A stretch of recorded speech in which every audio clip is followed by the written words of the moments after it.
second thing that really, as far as I'm concerned, had a major impact on him's success here in the UK and is starting to help them to break America is the fact that Bam Margera from Jackass was a big fan of theirs.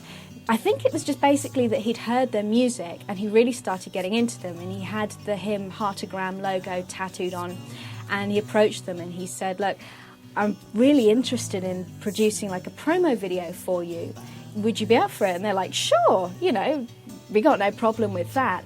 And he produced the promo video for Buried Alive by Love, which was their first big hit single. And I think it was simply the fact that Bam was associated with that, Jackass being a massive thing on MTV at that time. All the kids were getting into it. You know, it's a crazy guy doing disgusting things, or I should say crazy guys.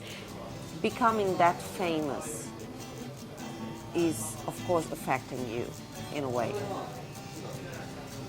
And I think he deals pretty well with it. But still, of course, you can see that he's a little bit more tight going. Well, Ville is so gorgeous. Yeah. Ville, I think Ville is the best thing in him.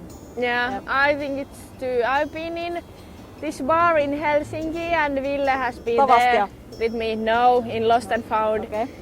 And Ville is quite, I think, like, yeah, delicious. Like, But I think there's part of him that's kind of a bit overwhelmed by the whole fame thing, about people coming up and screaming at him or wanting their photos taken.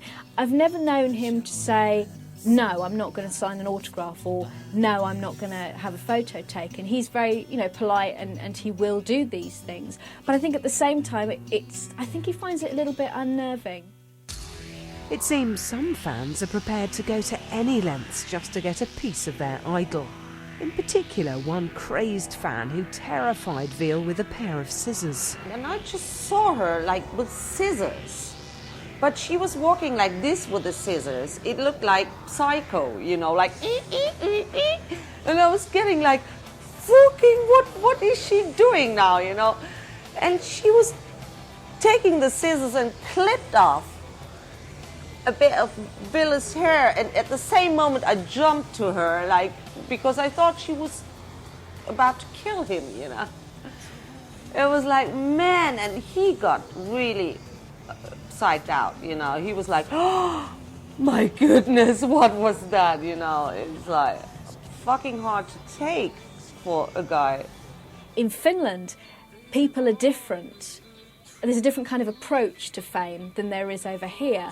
I don't think you get these kind of screaming girls. Just having spoken to people from Finland, it doesn't seem to be that kind of thing. People seem to respect you a little bit more, stand back a little bit more and mind your space. So suddenly kind of being caught in throes of screaming girls, it must be very disorientating.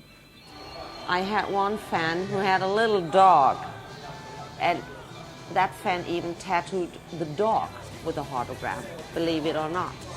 Yeah, maybe they're the first like real band that have succeeded outside Finland, so maybe that's why they're so popular in Finland also. Ville is so like quite inside, like with when he's singing, he's like Finnish people are inside himself. It's interesting, I think. There is no age limit. We have like, of course, the very young teenager fans, but we also have like people who are like over 50 coming to the concerts. When Love Metal was released, it took the world by storm.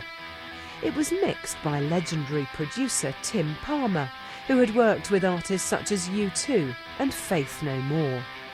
Yeah, it's a surprising album because it's for the first time, it's really good.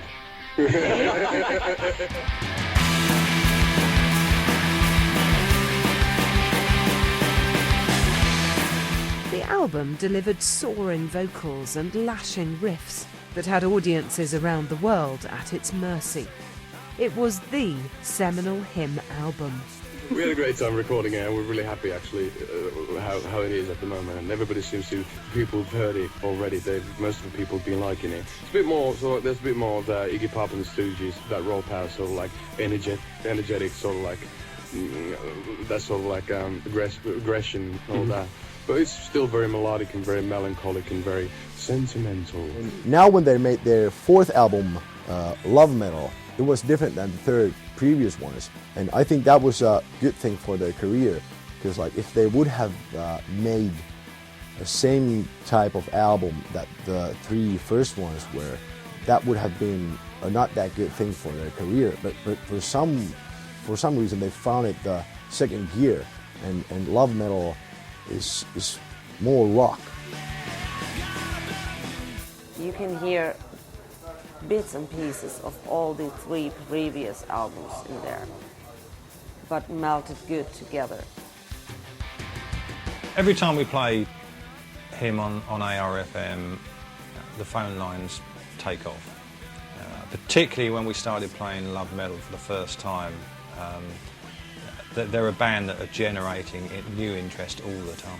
Him albums are full of great songs, and they've made like 4 albums now, so I think that pretty much proves that he has a great songwriting skills, and lots of songs that when it's going to be like 2030 and we're going to look back in time and think what was cool and what was good in Finnish music in the late 1990s, early 2000s, I believe that those songs are going to be, put up, and people would say those songs were great during that time.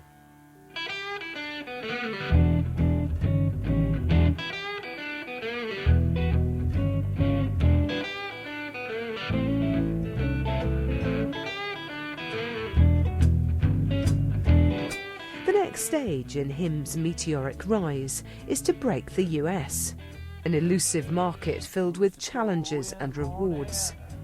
So how will they do it? The new deal for the band is with the Sire Records in America. Like a very, very famous guy signed them, Seymour Stein. Seymour Stein is like the guy who was like doing Madonna, the Ramones, and so on. He has a long history. The States, they still haven't actually broken just yet. I know they have released the Love Metal album over there, and it's doing okay. It's not doing massively well in the Billboard charts, but it's getting a little bit of interest. They are making really a big effort about this band right now in the US. And once it really goes through in the US, and it's on the way there already, it will hit the world. The hardest part in the States is the fact that I can't smoke on stage in New York and LA. That's going to be terrible. Yeah, the stage is not actually hard. I think all the rest of the things is hard.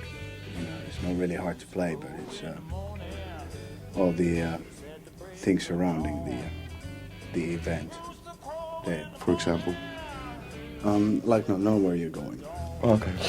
And then waking up in a different room, which is almost the same to the previous room, but... Oh, you hate hotels, yeah?